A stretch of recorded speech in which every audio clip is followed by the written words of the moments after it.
CO2 formal charge বার করার super trick.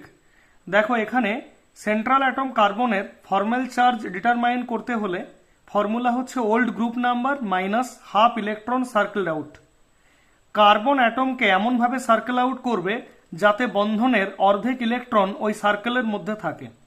এক্ষেত্রে formula কি নেবে? Theta F for carbon atom equal old group number কার্বনের হচ্ছে 4, আর দেখো সার্কেলের মধ্যে ইলেকট্রন সংখ্যা 4, 4 - 4 দ্যাট ইকুয়াল ফর্মেল চার্জ 0। তোমাদের একই ট্রিকে ক্যালকুলেট করতে হবে থিটা এফ ফর অক্সিজেন। দেখো এখানে CO2 মলিকিউলে অক্সিজেনের ফর্মেল চার্জ আমরা কিভাবে ডিটারমাইন করব, কার্বনের মতো করেই নেব।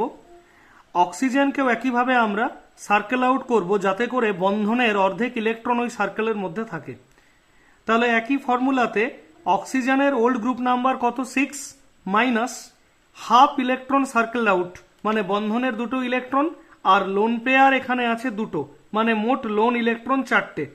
তাহলে এখানে টোটাল ইলেকট্রন কি দাঁড়ালো? বন্ধনের দুটো প্লাস 4টে লোন ইলেকট্রন নিয়ে 6টা, যে কারণে 6 - 6 দেয়ারফর 0। অক্সিজেনেরও ফর্মেল চার্জ কত হলো? 0।